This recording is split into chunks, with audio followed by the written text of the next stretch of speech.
Assalamualaikum warahmatullahi wabarakatuh.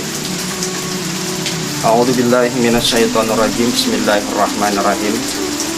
Wa'adallahu alladhina amanu minkum wa 'amilus solihati la yastakhlifannahum fil ardi kama stakhlafal ladzina min qablihim wa la yumakkinanna lahum dinahum alladzi irtada lahum wa la yubaddilannahum min ba'di khaufihim amna ya'budunani la yusyrikuna bi syai'a wa man kafara ba'da dzalika faulaika humul fasiqun.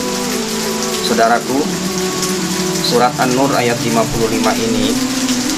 ini bercerita tentang tema kekuasaan dan kepemimpinan di dalam Islam. Di dalam ayat ini ada satu hukum yang menjadi sunatullah yang harus kita yakini.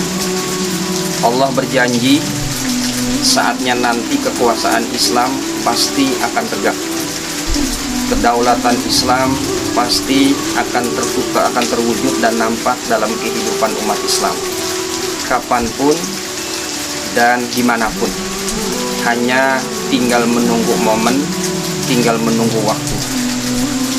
Karena memang dalam hidup Allah selalu mengatakan watilkal ayyamu nudawwiluha bainan nas. Masa kejayaan, keruntuhan, kedaulatan, masa-masa yang sifatnya adalah kehancuran Allah akan pergilirkan bainan nas, di antara manusia. Saatnya nanti Allah akan memberikan kekuasaan, kemenangan, kedaulatan penuh bagi umat Islam.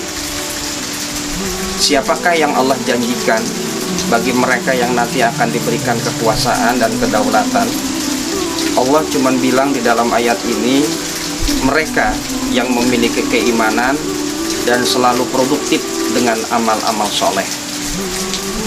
Kalau Allah berjanji, mustahil Allah mengingkari. Karena memang Allah itu adalah zat atau Rabb yang selalu menepati janjinya. Hanya saja di dalam ayat ini ada hukum kausalitas, hukum sebab akibat, atau hukum ikhtiar manusia yang harus diraihnya untuk meraih kemenangan. Syaratnya Allah memberikan dua. Dia harus punya keimanan, dan yang kedua, dia harus produktif dengan amal-amal soleh. Kalau iman sudah dimiliki dengan benar, amal soleh sesuai dengan syariat dan petunjuk sunnah Rasul, maka insya Allah tidak akan lama lagi Allah akan memberikan peluang kemenangan kepada umat Islam.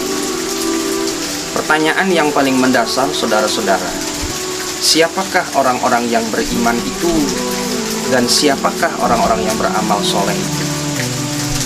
Yang harus kita pahami adalah, kalau kita kombinasikan ayat ini dengan surat 49, ayatnya ayat 15, dan kemudian ditambah lagi dengan surat 61 As-Saff dari ayat 10 sampai ayat 11, kita akan menemukan inti kunci dari sebuah kemenangan yang dijanjikan oleh Allah Ta'ala.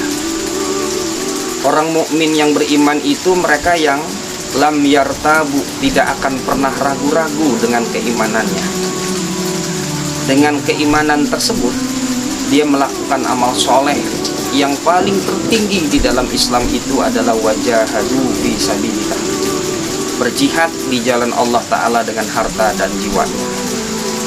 Itulah orang-orang yang benar, jujur, dan orang-orang yang insya Allah kualitas keimanannya itu baik. Kemudian di dalam surat As-Saff ayat 10 sampai ayat 14, tidak akan diberikan kemenangan oleh Allah Subhanahu wa Ta'ala fa asbahu zahirin, kecuali harus melalui beberapa tahapan dalam kehidupan orang-orang yang beriman. Sudah pasti iman menjadi syarat utama. Jihad, kemudian aktivitas kehidupan kita, pengorbanan itu menjadi amaliyah yang paling utama setelah kita beriman kepada Allah. Kemudian pembelaan terhadap Islam, dukungan terhadap Islam, kesetiaan terhadap Islam, sebagaimana kesetiaan kaum Hawariyin terhadap Nabi Isa. Dan yang paling terpenting lagi adalah bagaimana kita yakin dengan janji Allah Subhanahu wa Ta'ala. Mudah-mudahan kita termasuk orang-orang yang dijanjikan di dalam ayat ini. Islam pasti menang, Islam pasti akan tegak. Hanya Allah yang menentukan. Kita disuruh berbuat semaksimal mungkin. Hadanallahu wa iyyakum ajma'in. Assalamualaikum warahmatullahi wabarakatuh.